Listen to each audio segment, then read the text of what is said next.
What's up, everybody? Welcome back to Radical Health. This is Seth. I just want to give a shout out to you, the listener. Thank you to all my listeners. Thank you to anyone who's tuned in, given feedback about the show. It's really appreciated.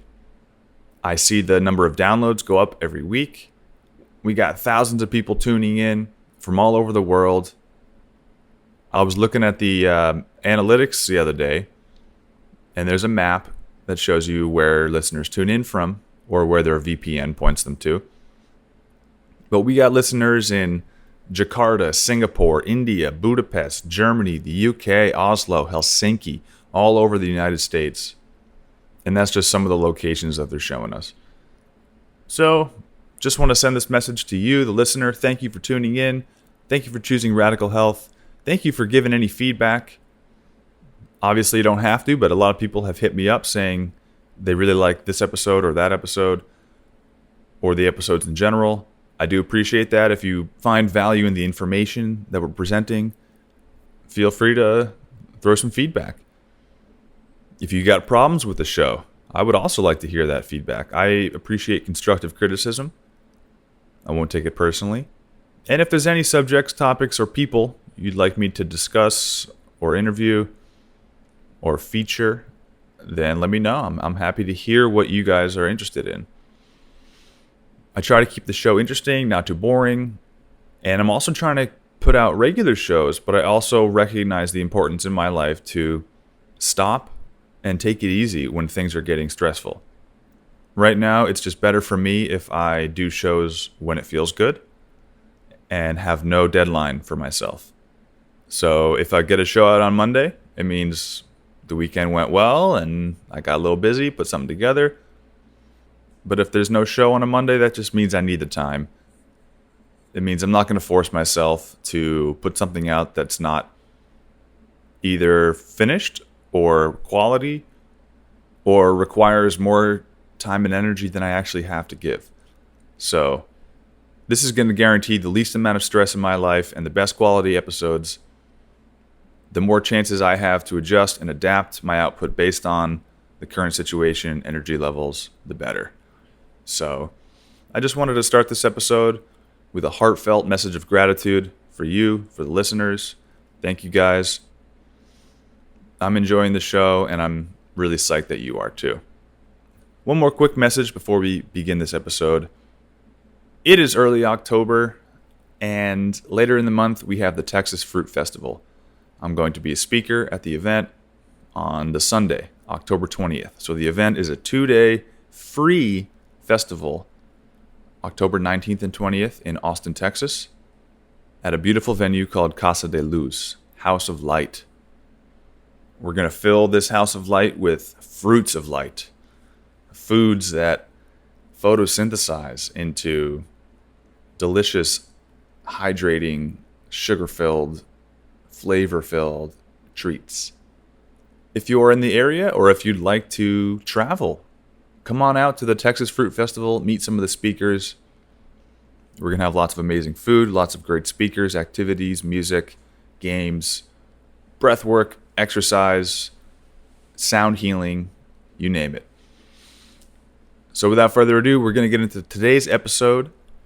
I interviewed a friend of mine named Randy. Randy went from selling juices to selling land.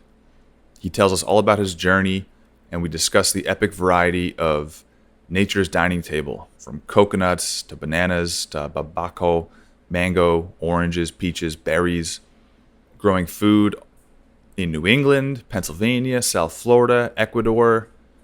We discuss resource sovereignty and homesteading, communities in the jungle, financial health and prosperity, planetary warming, reducing your impact on the world, and taking personal responsibility. This is a great episode. Randy has a lot of cool information to share. He's been through a lot. As you'll hear in the show, he's on his 6th farm that he's bought, and he's really dedicated to helping regreen this planet, plant lots of fruit trees, spread the information, spread the word about sustainable living, resource sovereignty, and fruit. So I hope you guys enjoyed this episode. Stay tuned for the next one. And thanks for listening, y'all.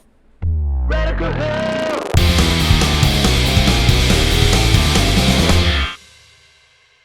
Randy Ryan from Earth Farm 9. How are you doing today? Very good. Thanks for having me, and thanks for doing this show. It's pretty cool. This is my pleasure. I like getting the word out to people about this information that I never really knew much about. And when it comes to your life, I think there's a lot of information to be shared when it comes to fresh food, living sustainably. I want to ask you about your time in Ecuador. Is that where you're calling from today? Yeah, that's where I'm at right now. And what area of Ecuador exactly? We're in southern Ecuador. Beautiful. So I'm going to ask you about that later. I really want to know about your time there, but I just want to back up a little bit. When I started following you, you were living on Pine Island before Okay. Hurricane Ian, which that was devastating. And I also want to ask you about that. But back up even further, what were you doing before that? I think I saw something about you had a restaurant, you were a chef. Can you tell me about your life previous to coming to Florida and growing food? Sure. Well, at least for the restaurant aspect, I was running a juice company out of the trunk of my car for a couple of years, going to festivals and things. And then juice was just like, for a business aspect, it's such a pain because you got to make it fresh. You got to wake up very early and do everything. It's very, time, you know, there's not a lot of profit in it. And so I started making kimchi and doing the similar, selling at festivals and things. And then I opened the restaurant. It was a fully raw vegan restaurant, except for one cooked special each week. And I had that going for 2 years. I won some awards, and then I sold the place. And the goal was just to go and uh, begin a farm that would source. I could source all my own ingredients for another restaurant. And I've kind of been on that journey, and for different reasons, we just kept moving around. But right now, we are on our sixth, that's six, farm since 2020. And this one seems to be a keeper. Wow, sixth farm since 2020. It is now 2024. Yeah, we sold all the properties that are in the United States, and we have three here in Ecuador. Okay. Tell me about the scene a little bit on in Boquilla. Is that where you were? Like Yeah, that was an awesome. so previous to Hurricane Ian, what was that like? So it's Pine Island. It's Florida's largest island. It's about 20 miles long. There's the north end is Boquilla. The south end is St. James. The south end, they just drink beer and go fishing. The top end is the agricultural part of the island, which, for whatever reason, like very famous and skilled growers have come from all over the world and purchased land there. And so that's where we kind of learned the bulk of our tropical fruit growing and sort of all the secrets and tips and tricks. Um, I won't say everybody there is a homesteader, but like a higher percentage than other places in the United States. It was really cool. Well, yeah, here in South Florida, things grow so quickly and so well. Especially mangoes. I mean, mango is the biggest thing there because mangoes enjoy a dry season, and Florida has that. So it was kind of the perfect conditions. Like, debatably, the best mangoes in the world come from South Florida. Also, a lot of coconuts were there. Also, very good for lychees. It was like a perfect environment for that.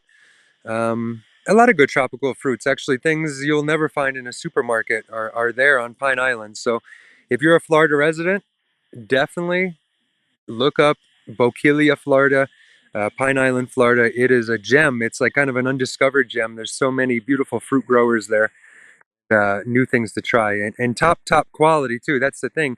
Not just people putting fruit seeds in the ground, but very, very skilled growers. That's really cool. And if people are curious about seeing some of the things they grow down there, you have a YouTube channel, Earth Farm 9, where some of those videos you're just showcasing what you brought to the market or what you were about to bring to the market that weekend. And there's dragon fruit, there's sapodilla, there's namwa bananas, there's just endless passion fruit, and what else? I mean, just like so much variety of epic stuff that I didn't really know about a few years ago because I was just coming into this information. But then it's like, oh no, there's such an abundance. There's such an abundance of fruit. Now, when you compare South Florida to Ecuador, is there a difference in terms of abundance and variety? Yes. So the United States is road system and the mail system is much more established than it is here in Ecuador. A big part because of our mountains. You know, the Andes Mountains here are so huge, it's like a lot harder to transport things. So in the United States, you can go and order, say, I want a specialty variety of fruit tree. I can just go on the internet and order it, and it'll be at my doorstep in 3 days. Here in Ecuador, it's not quite like that. So overall, we have way more fruit growing here. It's everywhere. Like everybody's yards is just fruit, but it's all grown from seeds. So some of it's good, some of it's less good. I mean, it's all good fruit, but in South Florida, specifically on Pine Island, people are grafting trees. So they're taking only the highest quality fruits and growing that. So I would say, as far as accessibility, if you really want to purchase the stuff, it's easier in Florida, but the overall quantity is much greater here in Ecuador. Yeah, I was watching one of your videos, and you were talking about how every public park in Ecuador has fruit trees. Can you Every tell us about the public parks over there? Yeah, it's just like right now is mango season. It's raining down mangoes everywhere you go. You just gotta watch out they don't fall on your head. um, there's a couple more popular fruits here. One is mango. One is called, they call it guava in the United States. We call it ice cream beans. That one's very popular here. Also, what you would call guava. Avocado is very popular. Um, and nispero, which you would call loquat. Those are kind of the most popular trees here. Beautiful. And citrus, like orange trees are everywhere too. Oh wow! So is it's orange season now or not yet? It just ended. Yeah, it just ended. Going into mango season right now and ice cream beans. I was gonna say if there's this ever a place in the world where oranges and mangoes grow at the same time, I wanna move there. Yeah, I mean, they were here for a little bit. They were overlapping. Wow. Well, I'm gonna get it more into Ecuador, but I still have questions about Bukili and Pine Island. You did go back after the storm, but was that Hmm. just to clean up? And did you guys get out of there right afterward, or what was it like transitioning away around that time, around 2 years ago? Yeah, see, we fled from the storm. We actually went to Miami, and we weren't able to go back because the only bridge onto our island got destroyed. So luckily, at the time, we were living in our van, and it was like no big deal. You know, we were just it was just a road trip for us, basically. Um, but then we went back, and we were just kind of like really like disappointed in how, first and foremost, our own families. Nobody gave us any kind of financial aid. Nobody called to check on us, see how we are, if there's anything they could do to help. Um, the fruit community and the vegan community, nobody gave us financial aid. Nobody helped us out. People said they were going to come and help us, clean up the wreckage, but nobody came. They always had, some other thing to do. So we were kind of just left on our own, and it was just really defeating, because we grow fruit for ourselves, but obviously we don't need these hundreds of fruit trees. So we're growing this to share with the community and with people, and we're all community minded, and we thought our intentions were very great, but people just kind of left us high and dry. So we decided just to pack it up and kind of took our cue.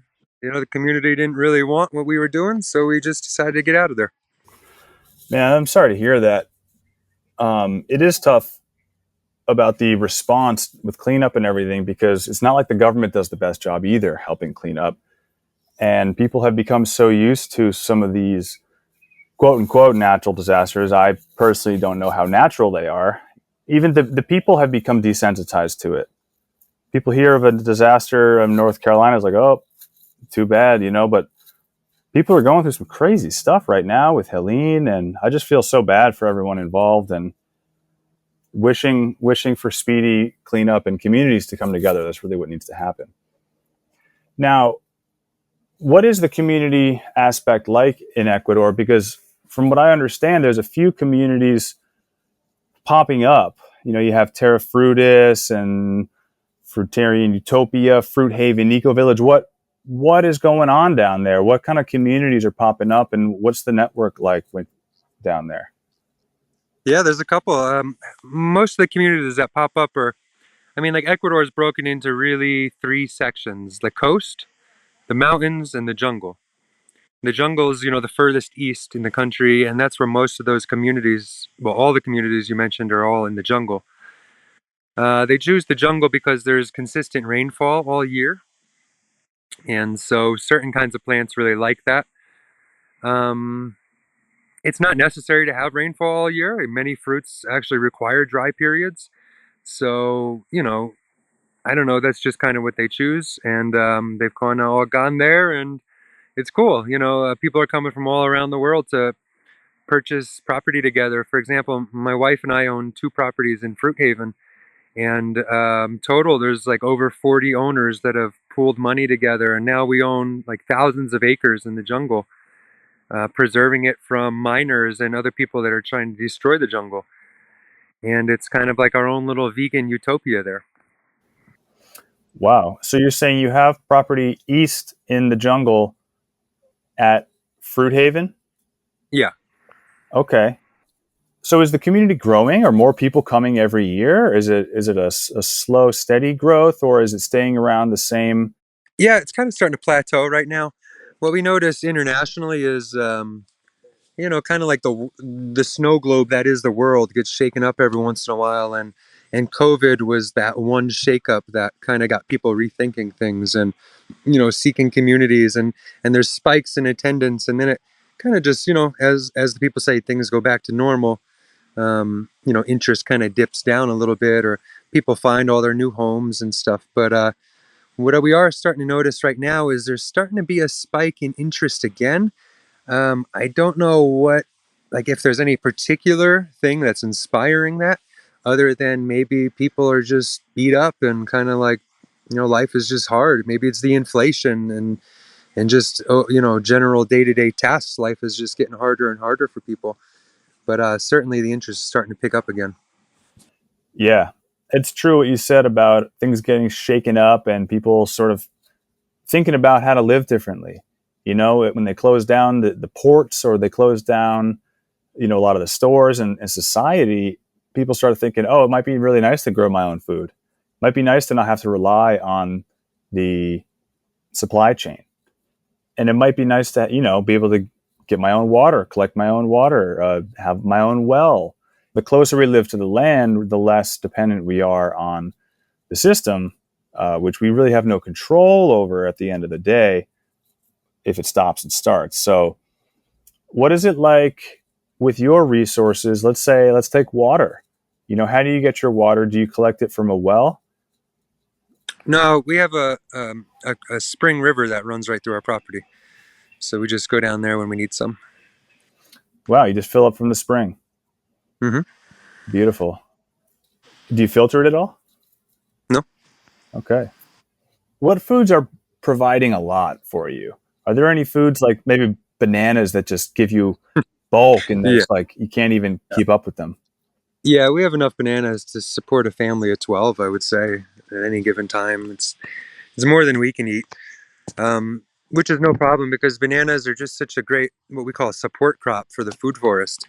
Because even if you're not eating the fruits, I mean, the plants grow so fast that they make really great compost to feed the forest. So, yeah, the bananas are the number one.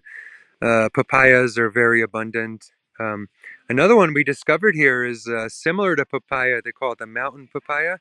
The name is babaco, and it makes this fruit that's like marshmallow, lemon meringue pears, Whoa. right? And it's huge and abundant. That one's really nice too. But yeah, papayas, bananas, babaco, they make food all year too. There's not a season. They're just always producing. So those kind of crops are just priceless, really. Yeah, and they grow quick too. Um, Yeah, you very can get fast. bananas within 1 year from starting it to eating its fruits. Yeah. And I know very well about the biomass potential for compost with these trees. I spent 5 hours this morning chopping and dropping bananas and moringa and feeding the bananas. They eat their own, like they're cannibals. Like you just feed the banana trees, and they'll love it. So, Yeah. Yeah. and it's like the pups just keep popping up. They just Hmm. reproduce on their own. You don't actually really have to plant too much, but it's nice to be able to control and move it over here, start a clump over here. But Yeah. yeah, we got a lot of bananas too. Now, you did mention about how it's easier to find, different varieties in America because of the mail system. There's different growers that can ship to you pretty easily. Hmm. What about the variety in Ecuador, like of one crop? Let's just take bananas. I assume maybe there's a handful of varieties, or do you have a really exotic, you know, Cuban reds and the Java blues and like all like? Tell me about your banana varieties, please. Yeah, we're still documenting because this property we purchased was planted 33 years ago by the former owner. And so most of the bananas, I have no idea where they came from, what they are. Sometimes they'll look like just a standard banana you'd buy in the supermarket, but then it'll taste like blueberry cheesecake. And I'm like, whoa, okay, did not expect that. So, I mean, like even in Pine Island, we were just really getting blue Java, Raja Puri, Namwa, sometimes a red, like, just a couple of like the better varieties. Here, it's just every variety I taste is like different from one another, and you can't tell visually. So it's always really just a mystery. I suspect a lot of varieties here were probably planted by birds, even.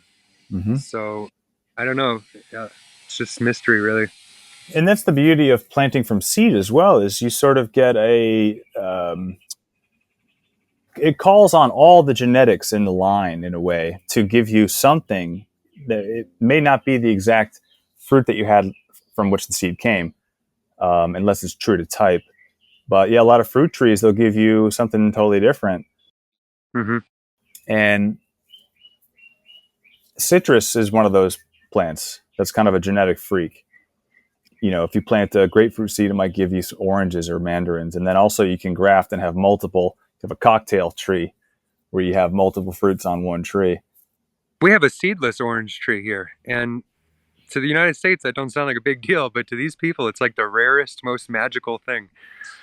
So Hmm. I don't even know how it happened, but we have one here. No one else that we know has one, and so like you're saying, maybe just the genetics just said, "Ah, I'm not going to make seeds in this plant," Hmm. and it's extra sweet and juicy, and so yeah, you just never know. I mean, it's like this scratch-off ticket. It's like you're going to win a big jackpot, or and maybe it's a little worse than the mother plant. But usually, always, I mean, fruit is always good. So I've never had a bad fruit off the tree. Tree ripened fruit. Man, and tree ripened fruit really is so different than grocery store bought, because we've talked about this before, but the grocery store fruit is just picked early. It's not allowed to ripen, it's not allowed to mature because it would just go bad before the customer was able to get it. So if anyone is able to enjoy a tree ripened mango, like you'll see the flavors are just, yeah, I can't even say it's 10 times, 100 times better than a grocery store mango. It's totally different. It's like a different experience. It's like a real mango versus almost a counterfeit. Like there's layers of flavors. Like you have to like actually like analyze what you're experiencing and try to break it down and figure it out. Like there's so much going on. That's true. It's almost like some of the grocery store fruits are unidimensional. It tastes Yeah. like a mango, but when you eat one here, you're like, this tastes like a mango that's been dipped in butter and fried in sugar and like squeezed with orange zest on top. Yeah. Yeah. Yeah. It's a whole dessert. Oh my God. I love it. Yeah, So it's great. amazing. Yeah, we tried 70, well, we documented 78 different mango varieties in one season. And every single one had different characteristics and qualities. Like it was actually mind bending. I mean, by the time I got to like the 50th one, I kind of expected to be mind blown, you know, and it just kept happening. Just different textures and colors and flavors and scents and everything about it. Just like you're saying, the genetics of the plant just creating a new experience. Yeah, it's fascinating. It makes me really in awe of nature and how she works, because not only do we have the variety of types of fruits, but within just one, like you're saying, with one mango, there's maybe 10,000 types of mangoes out there, Or maybe the number can't even be quantified. Maybe we'll never know because So many. somebody over in Jakarta is making a new one as we speak. You Hmm. know, and imagine how many varieties are in India that we'll never hear about. Yeah. The Indian varieties, it seems like they prefer ones that are almost like spicy, I like to call them. They got like a different kind of like herbal sort of flavor to them. It's maybe not as sweet all the time, where the Asians might prefer extra sweet mangoes. No, that makes sense. Like the Thai mangoes and things like that. You know, generally sweeter versus. I've had some very savory mangoes. I've had mangoes that like you said, they're spicy. It almost tastes like a chicken and herb dinner or something like that. Yeah, soup or Um, something. yeah, yeah. Yeah. I prefer the sweet ones, but it's nice to have an exotic, savory one every once in a Yeah. while. What would you say is the most challenging part about living in Ecuador and growing your own food? Uh, Or one particular challenging aspect? I mean, we moved here at the start of dry season, so I mean, like that by default was just challenging. Most people wait to put the trees in until the rains come, but we're impatient. We just want to get the show on the road. So, we planted everything and then we water by hand with a bucket right from the river. We go fill it up and then just go plant to plant and give it water. And typically, after about a month, the plant has received enough water, it can kind of go on its own and it's going to survive. So that was the most challenging, really. Okay. But yeah, that's not an Ecuador independent thing. Any area that has a dry season, that's going to be a challenge. Have you experienced a rainy season in Ecuador? Yeah, it just started. It's awesome. It's so great. All like extra birds are coming out. It's just starting to feel real tropical and real jungle. Like I'm really enjoying it. What about the bugs? What are the mosquitoes like down there? Not at this elevation, we don't have them. The jungle has them. Yeah, we don't have them here in the mountains though. Okay. I mean, there's bugs, but nothing that like bothers you. No, it doesn't bother me anyway. Pollinators and stuff, but not like blood-sucking mosquitoes or anything. I heard in the jungle they can get pretty bad though. Yeah, I mean, definitely worse. I mean, I would compare it to Florida. I wouldn't say it was any worse than Pine Island. Okay. Yeah. Interesting. Very cool. Now, Randy, you mentioned coconuts before. Hmm.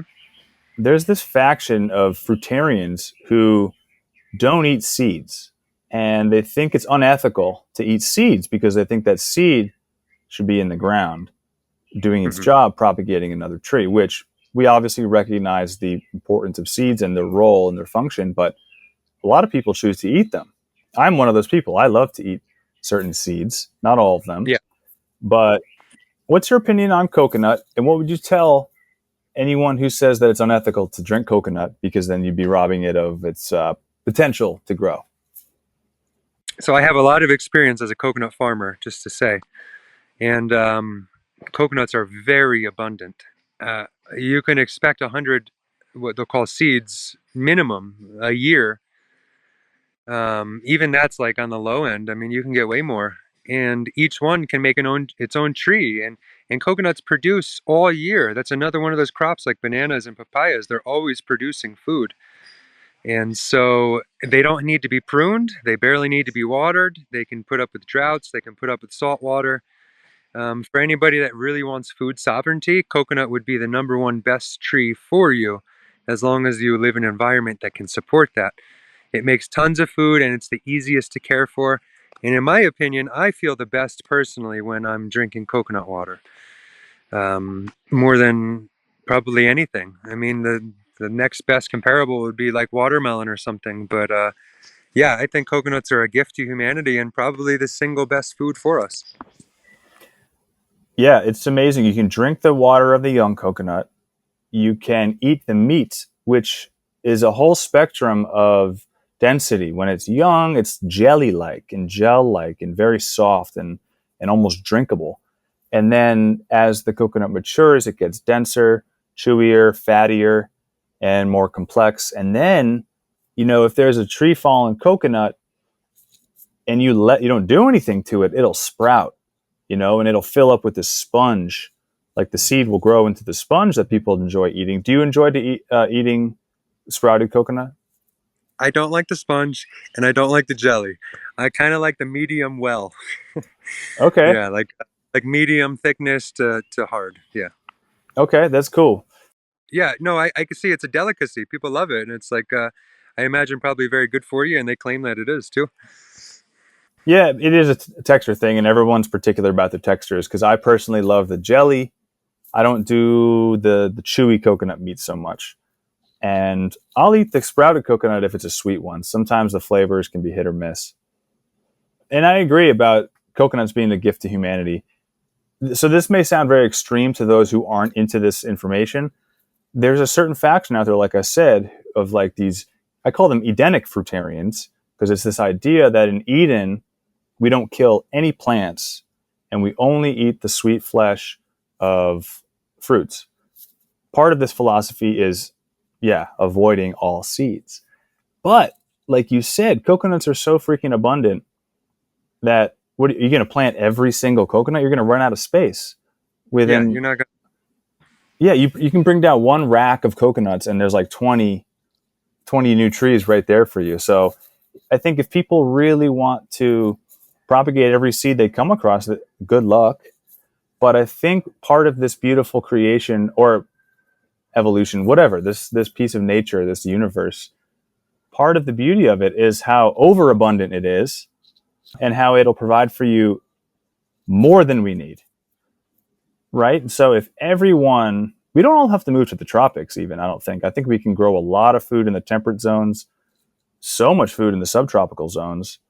And if we all just moved a little bit toward that, we could lighten the load on the supply chain and these trucks and planes and boats delivering everything from, why are we buying peppers from Holland when we can grow peppers in our backyard? It's crazy to me.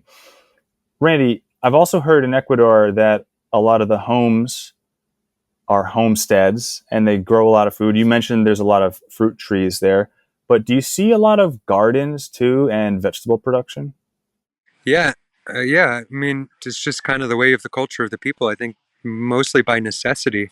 You know, our government's not like the U.S. I mean, the U.S. has got the big money, the big equipment, can go into other countries and get food however means possible. Our country can't do that, so the people have become resourceful and just by default have become homesteaders. As we would call it in the U.S. Just it's actually really cool to see. People would call me like maybe a hoarder or whatever in the US, but here it's just like common. It's the common way. Like you don't throw things away. You use things. You find purposes for them. It's very less consumeristic here. That's good to hear. That's good to hear because the US, there's so much beautiful nature, and that's just getting encroached on by development, condos, smart cities, you know. But I do think people are shifting. People are going, you know what? I need a blueberry bush in my house or six. I need an apple tree. Even if you live in the north, in the temperate zone, on the 45th latitude, you can grow cherries, you can grow pears, you can grow apples. Now, Randy, can I ask where did you grow up? All over actually. So I was born in New York. We lived in Jersey, Pennsylvania. I lived in Florida when I was a little child for a little while, and then we moved back to Jersey. Pennsylvania, I guess I probably did the most years in. Okay, so you're used to temperate zone fruits. Do you miss those because a lot of them don't grow in the tropics? Yeah, actually, when we left Pine Island from the hurricane, we moved to North Florida. Actually, we lived in the coldest part of Florida, at the highest elevation, and we actually were able to grow some of those colder things, the cherries, the peaches, the apples, and stuff. And man, it just reminded me like it's just as good as the tropical fruits. You're not really missing anything. Any tree ripened fruit is just really good stuff. And so the people that do live in colder environments, you're actually kind of at an advantage because those fruits, you need cold weather. The tree won't produce unless it has enough cold. So, it's just like it's it's kind of an advantage of those people. Um, People, you eventually get tired of eating, mangoes. You want a nice tree ripened cherry, but you can't have it unless an airplane brings it to you or something. So yeah, I think all fruit is excellent and incredible, and I think anybody that's just getting into growing food, fruit is the place to start, because it's the easiest to grow. It's you can't really mess it up. I mean, you can, but it's much harder to do than vegetables and herbs and things. In most cases, if you want to grow a fruit tree, you go to your nursery down the road, you go to Walmart, you go to Home Depot, any of those big box stores, or you go to a family owned business, doesn't matter. You buy the tree, you dig a hole, you bury it, you give it some water, and it's probably going to grow fruit for you. Yeah. And obviously, there's a specific time of year that's best to plant. But if you follow those basic guidelines of keeping a tree happy and watered and sunlit and shaded, in the right balance, then yeah, it'll do well. And then once a fruit tree is established, the maintenance is much lower than, say, a vegetable garden that has to get tilled and re-sowed every single year. So thank you for mentioning that. If you want to grow food, fruit trees should be the priority because they're going to Yeah, give start you there. start there. They're going to give you the highest return. Yes. And I also like what you said about all fruit being good. I have to just second that. I have to share about this summer. I live in Miami, and I had a plan to go see family and friends up north in New England for part of the summer. And I didn't really want to leave Miami during mango season because it's just so. Oh yeah, yeah. And so, as I was a little bummed, I was leaving Miami during mango season.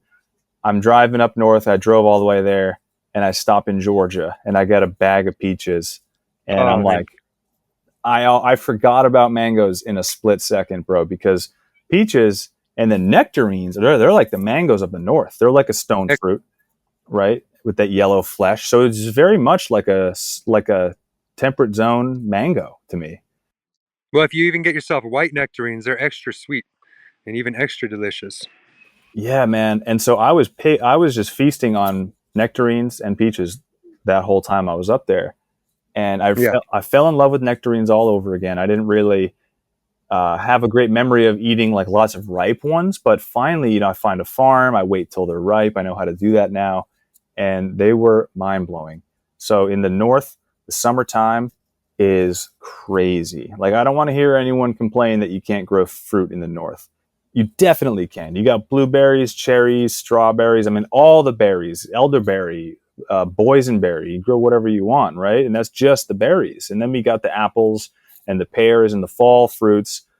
But the summertime, we got melons and cucumbers and tomatoes and peppers, and it's nonstop, y'all. So if we do it right, we can really provide a lot of food for our family. Anywhere that you live. Randy, is there anything else you'd add to a grower who's listening, who's like in the north, and maybe they're trying to come up with ideas about how to feed themselves? Yeah, when I first started growing, it was 2013, and I was actually living in a small apartment in Pennsylvania, in the city. And I often hear from people, "Well, I don't have land," or that's another big one. I don't have land to grow. Well, I didn't either, but I was still doing it. It's just about having a will. You know, every last little green space in my apartment's like shared grass space, which was not big. I was growing stuff. And at the public parks, I was planting things and growing things. It's just about the will. A lot of people are just making mental excuses, but it's actually worth it. That's the biggest thing. Like Tony Robbins is going to tell you, you have to like know that there's treasure that exists, that you can get it, and that it's going to be worth it. And so the biggest thing is like the fruit is worth it. Not only is it going to save you money, and not only is it healthier than the stuff in the store, but it's also delicious. So for people that are just foodies and don't care about money or health, like it's delicious. This fruit is better. So I mean, for those reasons alone, I think it's just worth it to try something. Absolutely, yeah. Cherry trees, apple trees.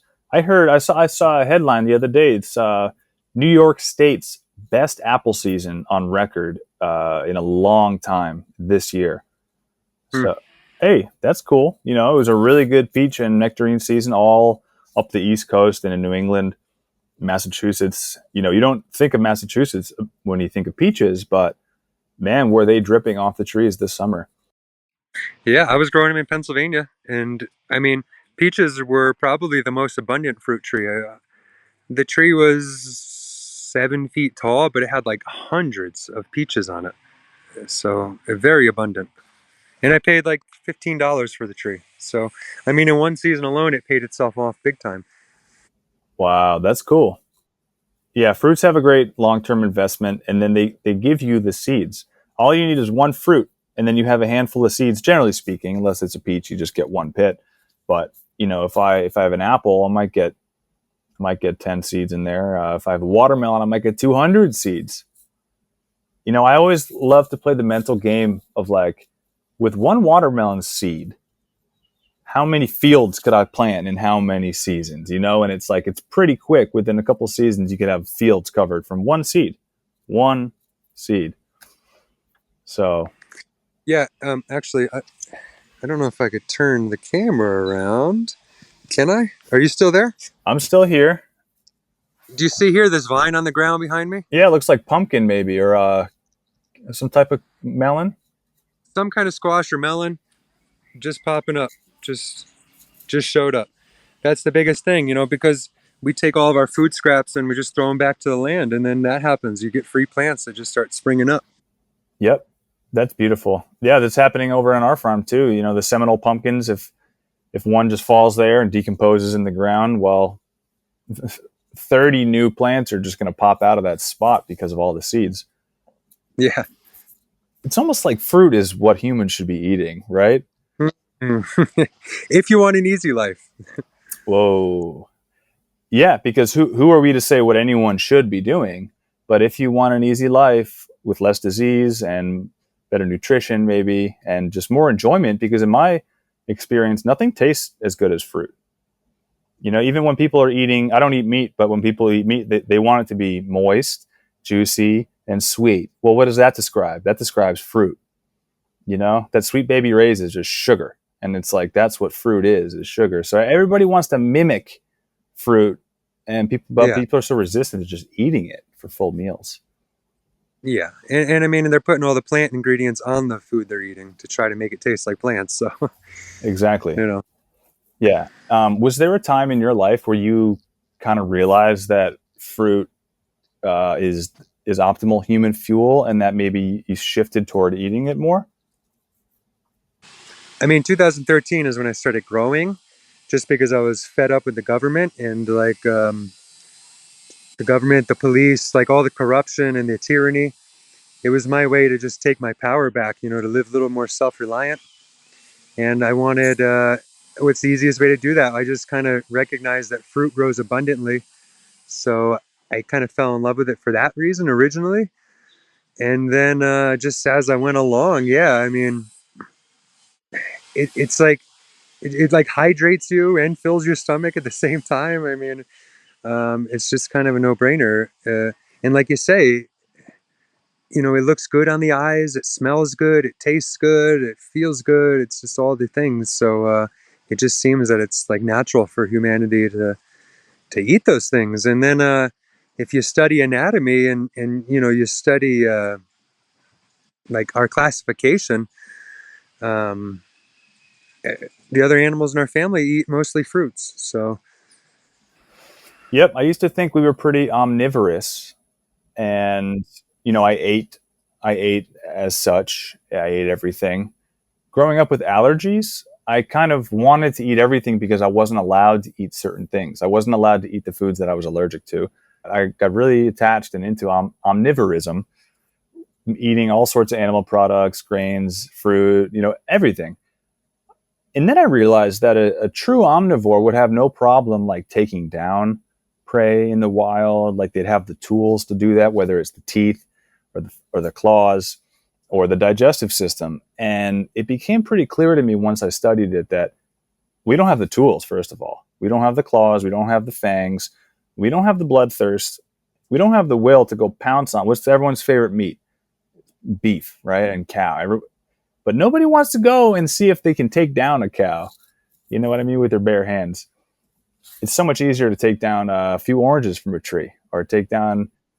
A lot of times you're picking them up off the ground. It's like Easter egg hunting is when you're going mango picking, because You just look at the ground and you can see these purple and red, yellow, and green like Easter eggs kind of hiding under the weeds and the twigs and stuff. So And in most cases, that's the best time to eat it because when the fruit is ripe, it'll drop to the ground. For most fruits, of course, the wind can blow it out or animal can knock some down. But yeah, generally speaking, the best fruit is when it just fell out of the tree. exactly. And just how easy it is to pick it up off the ground. Once you Yeah, ready to go. yeah, ready to go. And once you experience that, and also maybe trying to experience taking down the animals, like I've never killed a cow, but I've killed a chicken. I've done that to fish, and it's just harder emotionally. It's harder physically. It smells bad. It's dirty. It's tough. We don't have the tools built into our bodies. We have to use sharp blades and fire and all this stuff to process those. So, yeah, a few years ago, I really went through this transformation of like, that's not natural. It doesn't feel natural. We're paying other people to do it because we don't want to. And, you might pay people to pick your oranges too, but if you experience how easy it is, then it starts to click like, oh, wow, we do this in nature. Like we could do this in nature. What else do you really like about living close to the land? You're talking about you got great spring water, you have an abundance of fruits. Um, you're with your wife, which must be nice. There's community on your other properties. What are some great things about just living in communion with nature a little more closely? I was going through your pictures the other day. I seen you had a book posted. They're called the Four Agreements. Mm-hmm. And so the Four Agreements say, do your best, speak impeccably, don't make assumptions, and take nothing personal. And what you notice is nature is always doing that. Every species, except humans. Humans are in a fallen state right now. Um, and when you follow those four agreements, that's when you can experience true peace and harmony. And so that's what I love about the land is that, you know, I could have a healthy relationship with it. I could actually understand what a healthy relationship feels like. Me and a cat or a random chicken, maybe the neighbor's chicken is walking through the land, but we're not trying to like we can have a healthy relationship and we don't even speak each other's language. It's just this beautiful coexisting without problems that it's just so beautiful.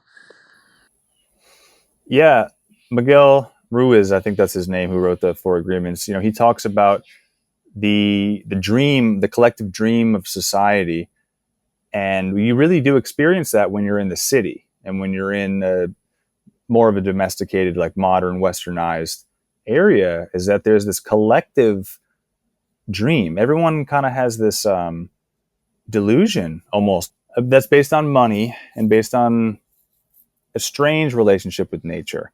It's almost removed from nature. Like we have to make money to go buy the food that comes from nature, where we could just be cutting out the middleman, going directly to it. But yeah, it's that collective dream that it's a spell, man. I was under a spell for a while, not knowing that trees were our life support system. That we're supposed to live with fruit trees, and we can build with them. They feed us, but we can build with them. They create shade. You're on the equator. Excuse me. You get a lot of sun, I imagine, and just having the canopies, the trees, you can create such cooler conditions underneath the canopy. So do that? Do you purposely try to plant enough bananas, plant enough maybe tamarind or coconut to get like a nice canopy, and then have understories and things like that? Well, where I'm sitting right now actually is under under the orange tree. I prefer orange trees for canopies because they don't grow very large, maybe 20 feet tall at their biggest. So that kind of just more manageable and easy to work with for that purpose. Um, yeah, so yeah, looking around, I mean, we keep there's basically like 7 layers of the forest, right? When you're talking permaculture, and it's important to have shade. In fact, plants do better with shade, generally speaking. There's a couple like that really just want direct sun only, but in most cases, like most of the plants want a little bit of shade and are going to do better with the shade. So yeah, it's important to keep some shade around. Did you study a lot of permaculture techniques and read books and watch videos, or are you doing more just kind of trial and error and finding out through experience? For the most part, we just mimic nature. You know, I look out in the forest, like, the forest, the untamed forest, and nobody's irrigating it, right? There's no irrigation lines. Nobody's out there pruning it. Nobody's out there giving it 5-3-2 this, that fertilizer or anything, and it looks better than ever. So it's just, it's like this unprogramming. Try to not be the human that complicates things. I don't want to complicate it. It's actually pretty simple. Put roots in the ground and put seeds in the ground, and they will usually grow. And so that's basically our philosophy, is to just get a lot of stuff in the ground. And when we were living on Pine Island, that was reinforced by the Asian farmers. Their farms weren't like the white people. The white people would have like perfect rows and everything's documented and perfectly spaced. The Asians are like, no, we got money to make. We're putting in as much food as we can wherever we can fit it. And because of that, like the end result, everything just flourishes better. Each thing's getting more shade, and I don't know, like all the plants just kind of vibe off each other better. And maybe the underground network of mycelium is stronger. I'm not exactly sure what's going on, but it just seems like the more you plant and the more densely you plant and the more simple and organic you keep it, the better things do. Absolutely, man. Mimic nature. I mean, that deserves repeating. And you're right. If you watch too much YouTube and try to learn too many techniques, it can get overwhelming. Like humans are so good at complicating things, Yeah. and applying synthetic fertilizer when we could just be growing the fertilizer. And Well, we use compost there. We don't even use the septic tank. We've done it to all of our farms. We poop in a bucket and we feed it back to the land, and that's why there's so many things popping up too. Other plants come up. We eat the food, it digests through us, the seeds come back into the land, and here we go. It's less time we got to spend planting seeds then. So it's like, it's just all about having an easy life and feeding the land the same way the forest does. Every other animal poops in the woods. Humans are the only ones that try to like keep it secured in a box. We're holding on to it for some reason. And I guess there probably is good reason. Some people say, well, human poop is toxic because they're eating all these chemicals and medicines and stuff. Well, I don't, so I'm not worried about my poop, but that's probably true in some cases. yeah, I just picked up the Humanure Handbook, started reading from that, and people don't realize, or maybe they do, that manure is just one of the best compost materials out there. There's something about it.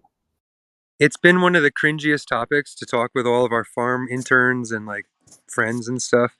They get like kind of cringy, like, oh my God, you're talking about human poop. But if you talk about using cow poop or pig poop or chicken poop or bat poop and worm poop, it's no big deal, right?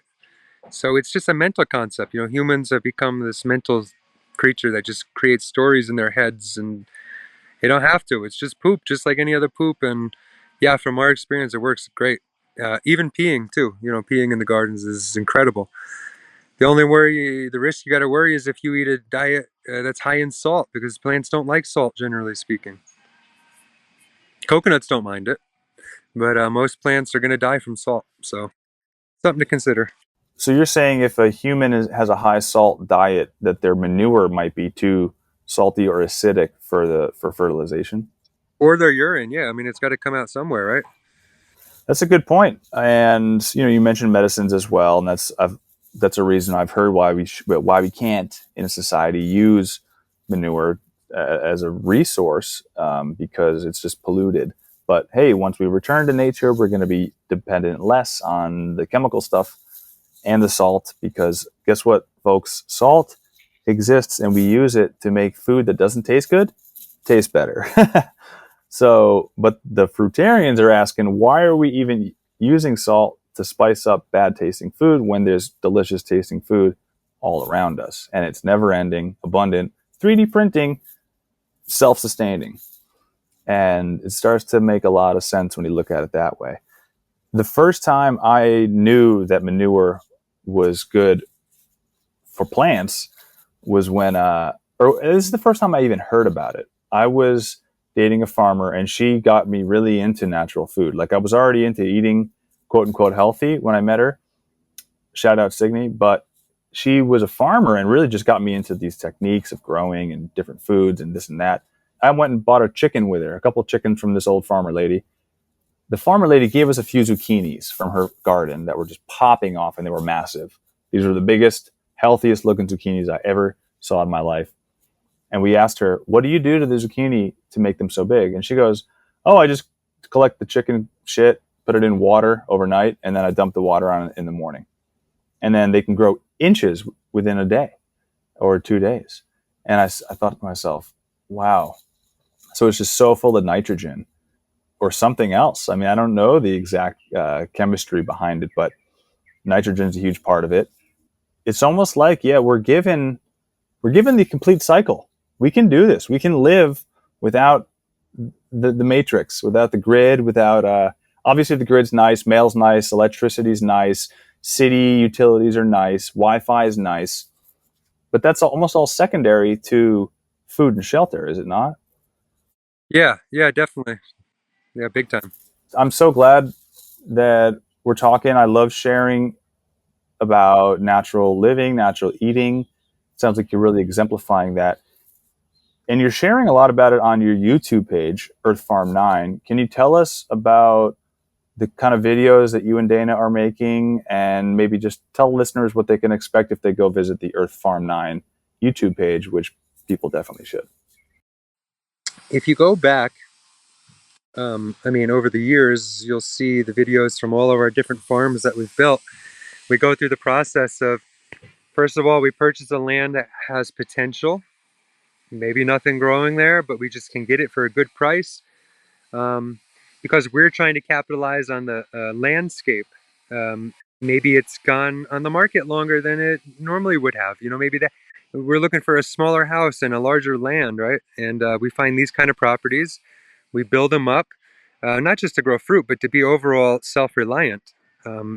Like you're saying, whether it be water sovereignty, power sovereignty, and so on. And so there's lots of different ways to do that. And since we've done 6 properties now already, each property has called upon something new from us to ensure our sovereignty. And on the channel, we document all that. So we talk about that kind of stuff. So self-reliance is one. Definitely fruits. I mean, you're not going to miss the fruits on our channel.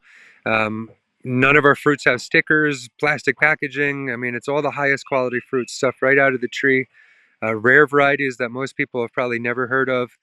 So if you want to learn like about that kind of fruit, definitely our channel is good for that. And then really more heavily now we're leaning into, well, actually for a phase there was some about money sovereignty, talking about rich principles, like how to get out of the rat race and stuff, and covering some of those topics, how to start businesses.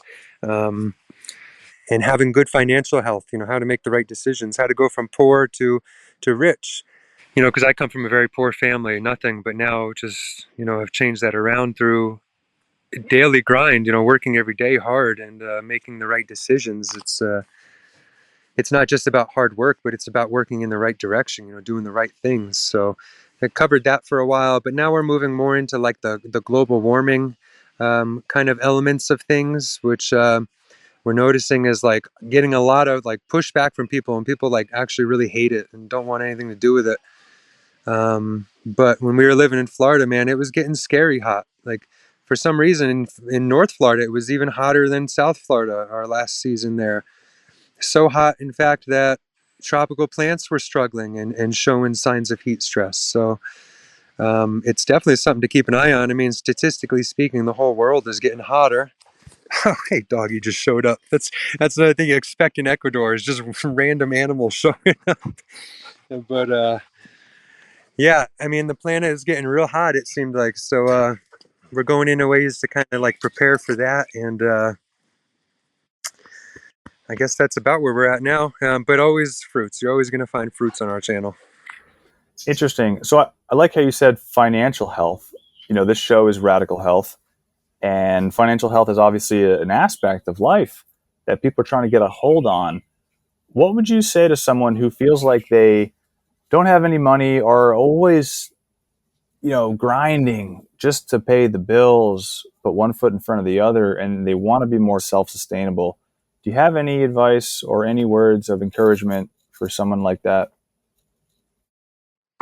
Stop spending your money on liabilities and start spending them on assets.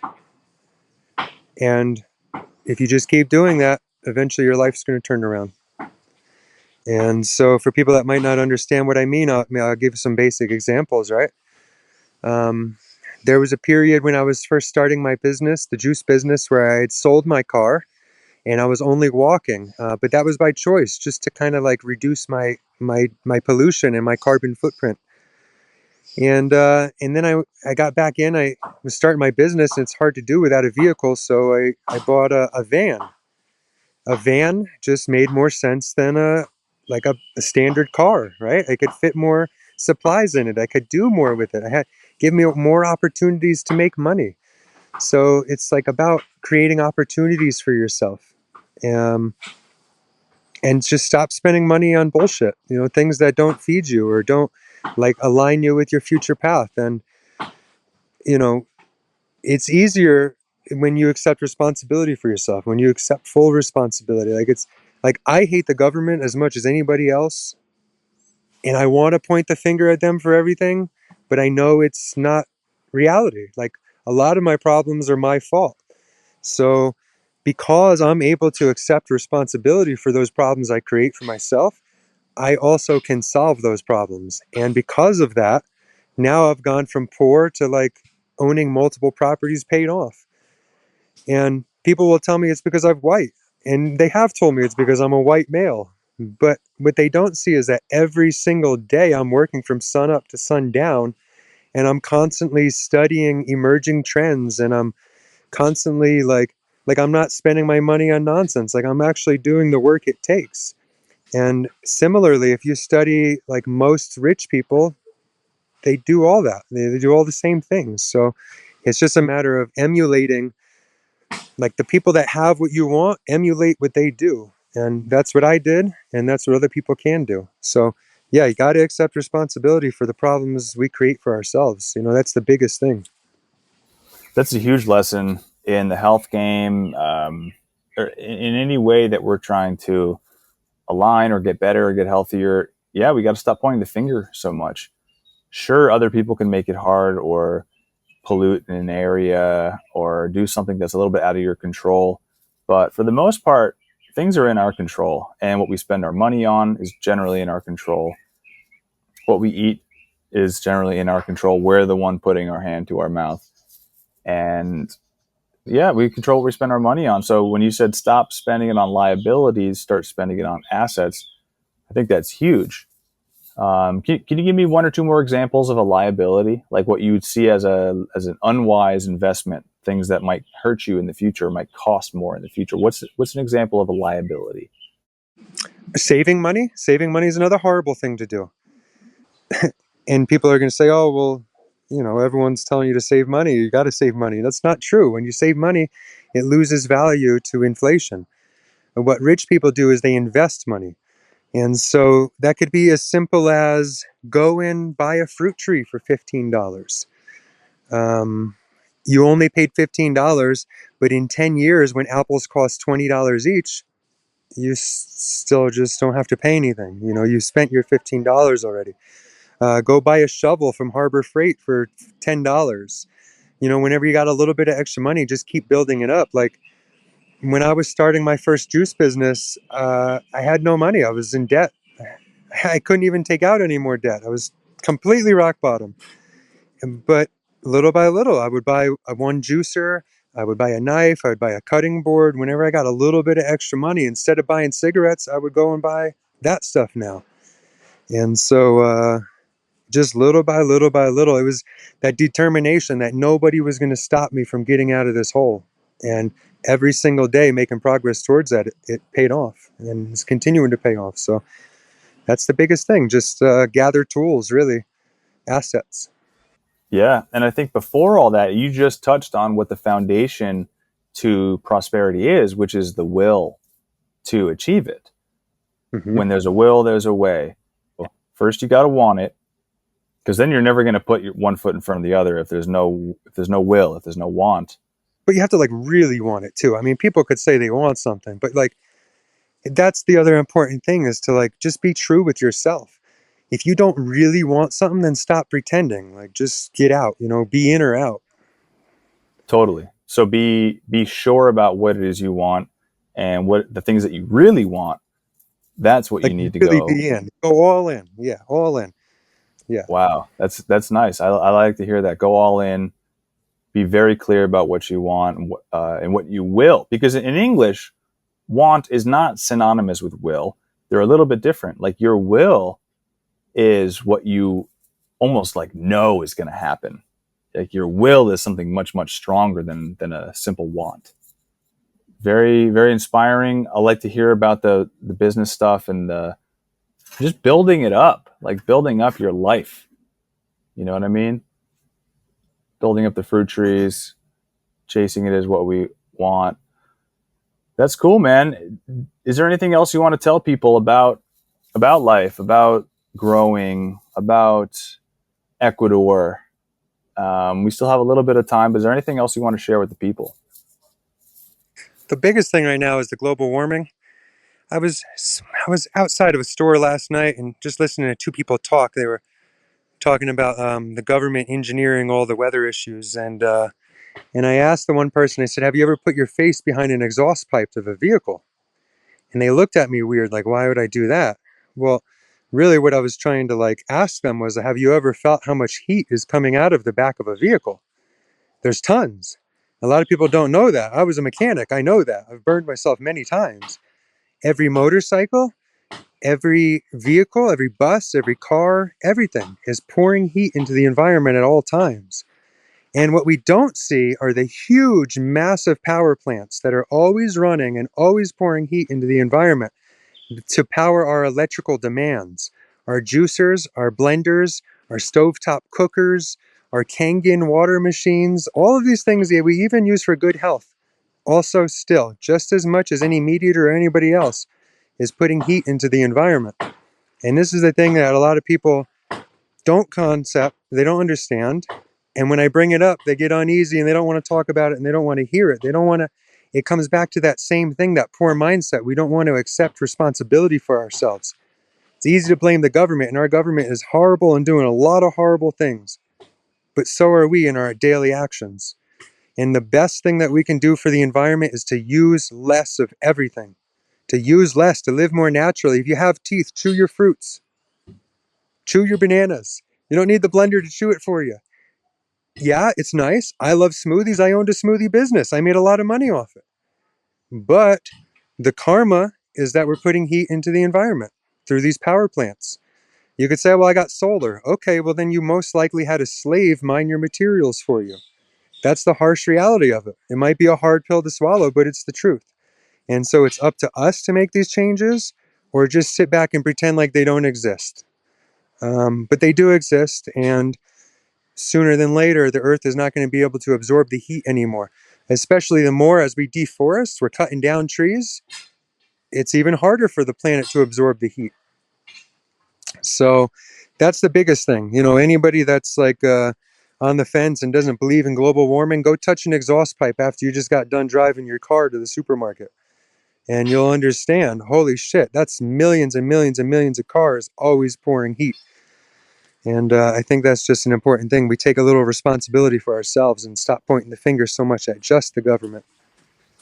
Well, that's a great point. It's always good to highlight that we need to take personal responsibility, and that we can make changes that affect the world in a more positive way than if we just waited for someone else to do it. If we waited for the right leader, if we waited for the right, laws to get passed to control this runaway climate change.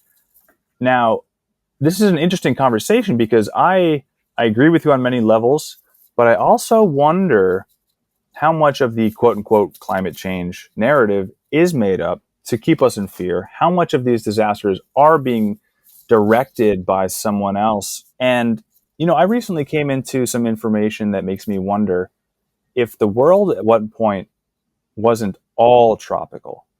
There's a lot of evidence out there to support the possibility that at one point the world was all tropical. Even if the sun, still does its thing, our relationship stays with the sun. In a way, I welcome global warming because I want the Earth to return to all tropical. And I think that maybe Mother Nature is able to handle the amount of heat that comes in, with fires and everything that goes down. Mother Nature always seems to handle things. Now, If we're not down the trees exactly, if we're not knocking down the trees, because when we have the trees, they can shade us, that they can help us handle the heat better. and building all these roads, all the blacktop, it's like you can go out with a thermometer and see it's significantly hotter where there's no trees. 100%. So I think that there's somewhere in the middle where we have to live, where we can't keep taking from Mother Nature. We can't keep burning things and expecting everything to be fine. And especially when we're irresponsible with the green life, with the trees and everything. So if we're stripping Mother Nature and we keep ramping up these electronics, I agree, it's not going to be good. But I think as long as we keep planting trees, as long as everyone can plant a tree or two every year, we're going to get in this net positive growth, I think, of regreening. I think people are ready for this. I think there may be even a paradigm shift in culture and society, people moving away from not cities, but the city mindset of everything being concrete, everything being digital, everything being microwaved. I think people are hungry for some natural living, for some more trees in their backyard, less lawn. So, Randy, I really enjoy your message to take personal responsibility, seeing how we can alleviate some of the pressure we're putting on the planet, because people do have a tendency to, blame outside forces, blame the government, blame this, blame that, blame everybody else. But like you said, there's so many things we can do to just reduce our burden, reduce pollution. And I think I'd like to maybe just throw a couple more ideas out there. Like, we've always heard of reduce, reuse, recycle, but let's focus on reducing, like you were saying, and then reusing, repurposing, right? Saving things that can be reused. Riding a bicycle, composting. I think when I started composting in my 20s, I didn't realize how much trash I was going to save, like how much I wasn't bringing to the street to throw out every week, because most of my trash was food scraps. So compost is a huge one. Growing food, growing trees, offsetting some of that heat and that warming. And then one more idea I have is to go vegetarian. The factory farms of this animal production, we know, is just such a burden on the environment. Is there anything you want to add to that real quick? Yeah, all the examples you just gave are great examples, and they're good for the planet, but it's like stacking functions too. They're good for your financial health. You get to save a little bit of money, and usually good for your physical health. So, there's usually not many downsides to doing things that are good for the planet. And then you mentioned about the meat too. I mean, a big thing is, the initial resources needed to farm meat, but then it's also like taking it home. Most people have a chest freezer that they put the meat in, and that chest freezer is drawing electricity, and it costs money, and also putting pollution into the world. Um, you don't need a refrigerator at all, even with fruits. My wife and I, we don't even own a refrigerator by choice, on purpose, because it's unnecessary. In fact, refrigerating fruits actually degrades them. It stops the ripening process. So it's just kind of like unnecessary. Just overall in every aspect you could think of, the fruitarian lifestyle is just better for your wallet, for your health, and for the planet. So yeah, just wanted to emphasize that.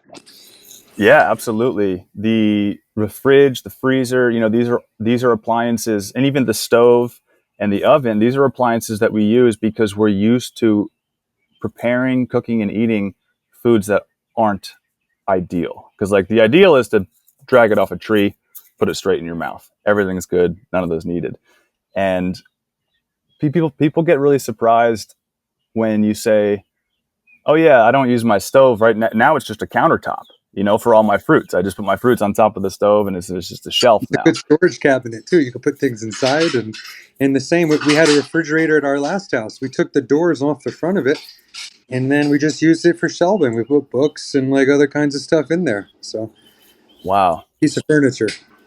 Yeah. So the closer we get to nature, the closer we're going to be living with her laws. And once we really wrap our minds around that and wrap our patterns around that, we're going to see how easy it is, how much Mother Nature actually does provide us, and how some of our modern tools, appliances, tricks, and science gets in the way. It gets in the way of our connection to nature.